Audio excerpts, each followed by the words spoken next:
Hello and welcome to EC Electronics. So in this video we are going to discuss about the impulse invariance method.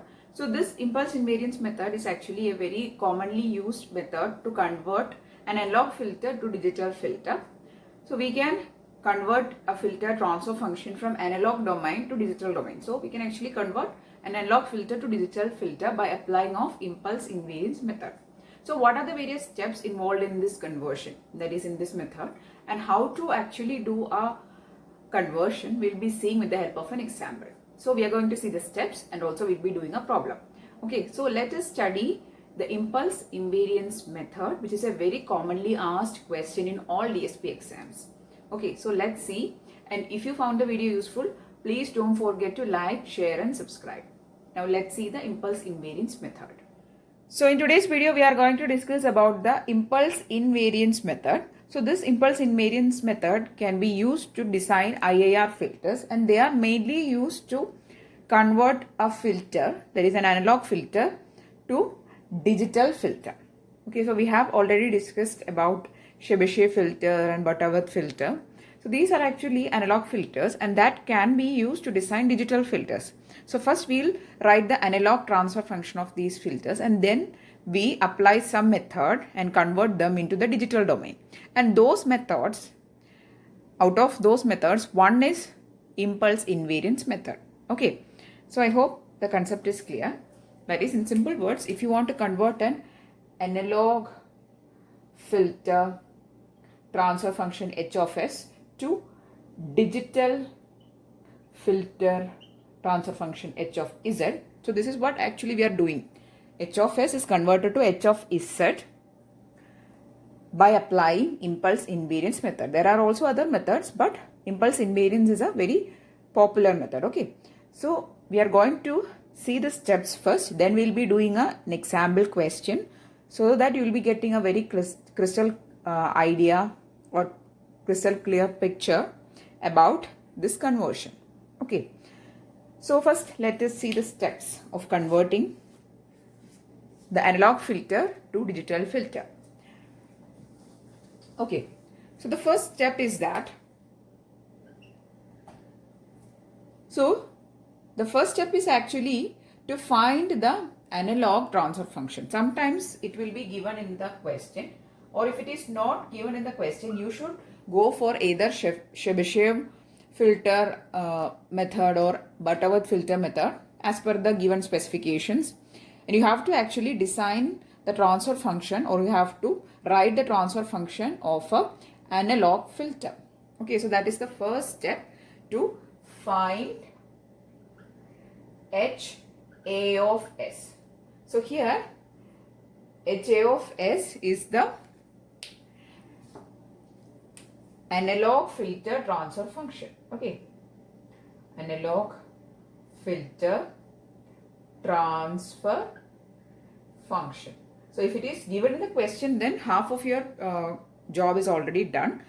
If it is not given, you have to apply some methods and find the HA of S. Okay, that is the analog filter transfer function you need to find, or you have to write. Okay, so the first step is to find the transfer function of the analog filter. The second step is to select the sampling rate or the sampling period, T.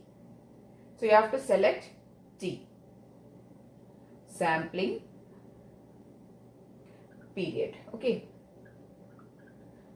so these steps may sound little bit confusing, but when you are doing the question, you will get to know that this is actually very simple steps or simple procedure. We are just writing the steps. Okay, so first we have written the or found the analog filter transfer function. T is a sampling period that we are going to select. So if it is a question, it will be given. The sampling period will be given in the question. Okay, the third step is to write your transfer function, that is analog filter transfer function, in the form HA of S is equal to sigma k equal to 1 to capital N Ck by S minus Pk, where Pk is the poles. Okay, and Ck will be some constants. Okay, so you have to actually write your transfer function as various summation terms, and this summation terms will have only one pole, each term will have only one pole in the denominator.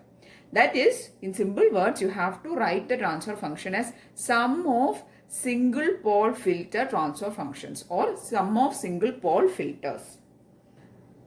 Sum of single pole. So this pole is PK, okay, pole filters. So when we are doing the question, you will get to know how we are going to actually write it. Just know that you have to write HA of S, which is given in some product form or some other form. You have to write it in summation forms. Sigma k equal to 1 to n Ck by S minus Pk. I hope it is clear. The fourth step is to convert this transfer function to H of Z. That is, you are actually converting from analog domain to digital domain, and you are going to write this transfer function in the form sigma k equal to 1 to n Ck by 1 minus e raised to Pk into T Z raised to minus 1. So this Z raised to minus 1 is not in the e to the power. It is below it or written along with the e to the power. Okay. So this is the steps. These are the steps. So what we are actually doing here is we are going to write S minus Pk as 1 minus e raised to Pk into T, which is your sampling period, into Z raised to minus 1. So this conversion we are going to apply in impulse invariance method. Okay, so this is the major part.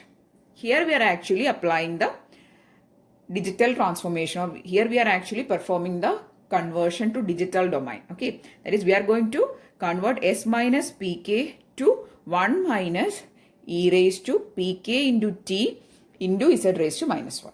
Okay, where Pk is your pole, T is your sampling period. So these are the steps to convert the analog filters transfer function that is in the Laplace domain to the Z domain. Okay, that is, we are going to convert HA of S to H of Z. So that is the sum total of things which we are going to do here. That is, we are going to convert HA of S to H of Z. That is what we are actually doing here. Okay. So now we are going to do an example of impulse invariance method. So while doing that example, you will get to know what are these steps actually. So the question that we are going to do today is this. For an analog transfer function, H of S equal to 2 by S plus 1 into S plus 2, find H of Z using impulse invariance method. In bracket, it is given that T equal to 1 second. So what is T? Capital T indicates sampling period. Okay. So we have been given the transfer function. I'm telling it once again. In some questions, only the frequencies and the attenuation values will be given. So, and also they will be given in the question that whether you have to go for a Butterworth approach or a Chebyshev approach. So in that case, you have to first find the analog transfer function, then apply this impulse invariance method. Okay. So always the questions won't be in this form. Sometimes if the question is for more marks, for example, if for 50 marks or likewise, then you have to first find the analog transfer function, then you have to go for impulse invariance method. Now, if you don't know how to find the Chebyshev filter transfer function or the Butterworth filter, I have done videos for both of this. Okay. So, if it is given in the question, it is easy. You can directly apply invariance method. So, we will start doing the question. First, let me write the transfer function, analog transfer function for you. H of S is equal to 2 by S plus 1 into S plus 2. So that is our first step. It is very easy because we have been given. Then second step is to select your sampling period, which is also given in the question, right? T is equal to 1 second. Also in some questions, this T value won't be given, but the question will be asked. So in that case also you have to select T as 1 second since it is not given. Okay, so step 1 and step 2 completed. Step 3 is to write the transfer function in a single pole filters form. So how to do it is, if you see the denominator, you can see that there is a product and there are two poles for this transfer function, and both the poles are given in a product form. That is not our required format. So we have to actually write in the way that there will be terms, and below each term or as a denominator of each term there should be only one pole. Okay. So we have to actually convert this h of s to a by s plus 1 plus b by s plus 2 format. Okay, that is what I have done here is I have splitted this term, its denominator I am going to split, okay, by applying some mathematical methods. So you have to write it in a by s plus 1 plus b by s plus 2. Now this is a summing term and there is only one pole for each term's denominator, and this is the term we actually require. That is, we have to convert the HA of S to which format? I'll write the general format for you. Sigma k equal to 1 to n Ck by S minus Pk format, right? So this is our required format.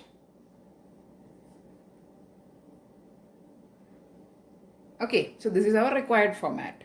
So for converting this transfer function to this summation format, I'm going to split the denominator and I'm going to write it as a by s plus 1 plus b by s plus 2. Now I need to find what is the value of a and what is the value of b. Okay, so I hope this much is clear to you. Now I'm going to find the values for a and b, and I'm going to just remove this because this is the general thing. So how to find the values of a and b? You have to write 2 by s plus 1 into s plus 2, and you have to write is equal to this. You write it once again, is equal to a by s plus 1 plus b by s plus 2. Now cross multiply a into s plus 2 plus b into s plus 1. In denominator there is s plus 1 into s plus 2. My aim is to find the values for a and b. Okay, now we can cancel out these two denominators. So I'll be getting this much. That is 2 equal to a into s plus 2 plus b into s plus 1. I'm going to open the bracket. As plus 2a plus bs plus b. Sarah, so there are some terms which are constant, that is 2a and b, and also there are some terms along with s. You have to equate the constants with 2 and the s terms with 0. Okay, so you can actually write it as 2 plus 0s, right? This is actually mathematical things. I'm just telling for those people who are very new to this area. Okay, so 2 plus 0s, you can write it as 2 plus 0s, right, equal to as plus 2a plus bs plus b. Now I'm going to equate the constants first. 2 is equal to, here there is a constant 2, here 2a and b. So 2 equal to 2a plus b. That is my one equation. Then second one is 0 is equal to 0s or 0 is equal to s into a plus b. That is my second equation. Just try to solve these two equations. You will be getting the values for a and b. So from here you can write a plus b is equal to 0 or a is equal to minus b. Substitute this in equation 1. 2 is equal to, so your equation 1 will get changed as 2 is equal to 2a minus a.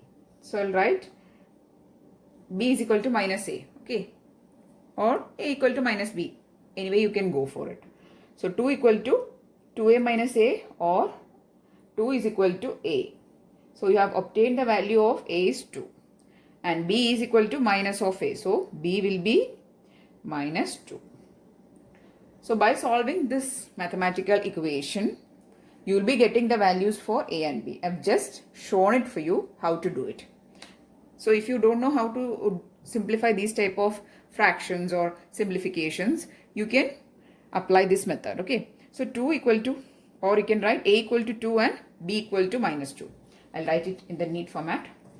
So A is equal to 2 we have obtained and B is equal to minus 2. So what we have actually done here is, since the denominator has 2 poles and the 2 poles also in the product form, we have splitted the denominator and written as A by S plus 1 plus B by S plus 2 format and equated that term with this, and then we have found the value for A and B.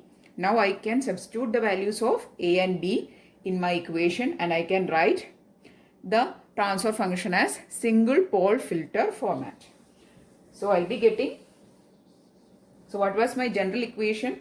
So H of S I have rewritten as A by S plus 1 plus B by S plus 2, right?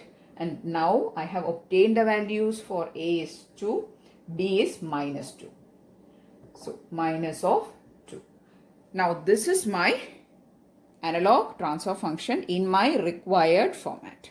Okay. So these terms are summation terms. Why there is minus? Because B is a minus value. Okay. Or you can simply write it as plus minus 2. So these are actually summation terms and each of these terms has only one pole.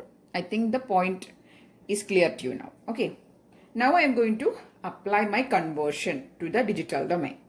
So for converting to H of Z, what you have to do, H of Z will be, I'll write the general equation first, K equal to 1 to N Ck by 1 minus E raised to Pk T into Z raised to minus 1.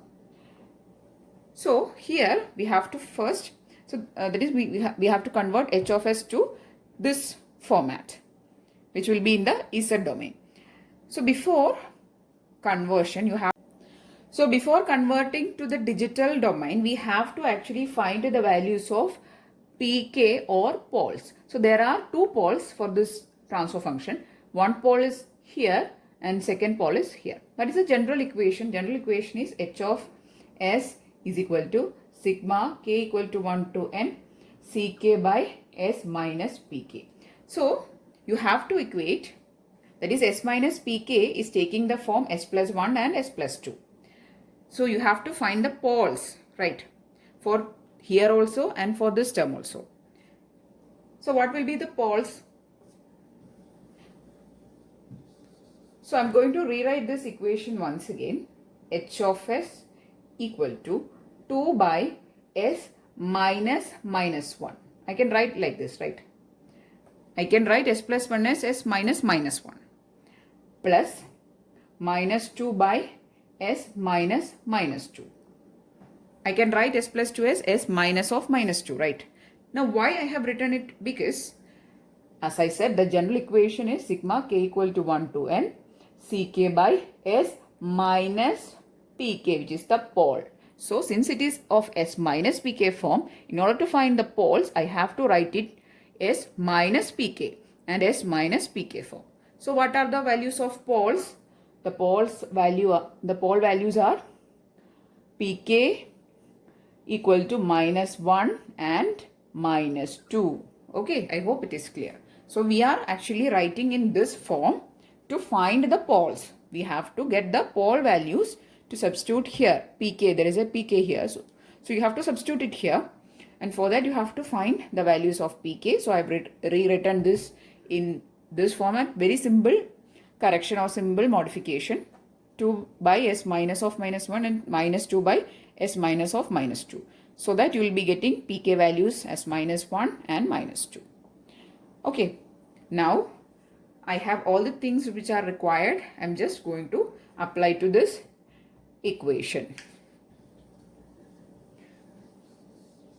So you have to convert each of this term in this format and summation.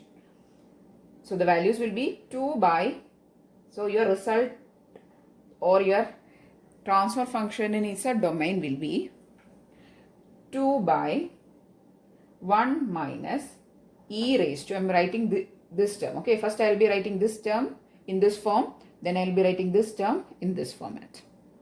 1 minus e raised to pk, which is minus 1. Minus 1, then into t. T is 1 second. So, into 1. Then, z raised to minus 1. So, minus 1 into 1 is again minus 1. So, this is my first term. Then, minus 2. Okay, I am just putting the minus here. Okay, minus 2 by 1 minus e raised to, what is my second pole value? It is minus 2. So, minus 2 again into 1. See here, since the time period is 1, you are putting it as into 1. If it is some other value, you have to multiply with that value. Okay. So, there is a t here. So, you have to multiply with that t. So, again, since it is a 1, you can ignore it. Z raised to minus 1. So, this is your transfer function in the digital domain. If you have written till this, you will be getting more than 80% of the marks. But if you want to go for a further simplification, then it is absolutely perfect. Okay. So, you can also find the values of e raised to minus 1 and e raised to minus 2. Just substitute it and you will be getting a more clear or more correct transfer function. So, h of z, I am going to directly write it. You just find your values for e raised to minus 1 and e raised to minus 2. So, it will be 2 by 1 minus 0.3678 z raised to minus 1. Then minus of 2 by 1 minus 0.1353 z raised to minus 1. So, this is your transfer function. Okay. Again, if you want to cross multiply and all, it is absolutely fine, but I am not going to do all those things. I am really hoping that you understood the concept of this impulse invariance method. Okay, so the impulse invariance method is actually a method which is applied to convert a transfer function in analog domain or in the Laplace domain to digital domain, which is an Z domain here. Okay, so we have converted a transfer function h of s to h of z. So first our aim is to write our given transfer function, that is in h of s, in the required format. The transfer function will be in some format, but you have to write the transfer function as various summation terms, and each term should have only one pole in the denominator. So you have to write in that form first. So you have to apply some mathematical things and you have to simplify. Then you have to find the pole values. Okay. So for each denominator term, there is a pole value. So you have to find that. Then apply this equation, which is a conversion equation. That is h of z equal to sigma k equal to 1 to n ck by 1 minus e raised to pk into t z raised to minus 1. So the t here is 1 second. If it is some other value, you have to substitute that. Okay, so this is all about impulse invariance method. I'm really hoping that you understood the steps and also how to do it in a question. Okay, so if yes, please don't forget to give it a thumbs up and also share it with your friends. And if you want more videos, please do subscribe to the channel. Thanks for watching and keep on watching.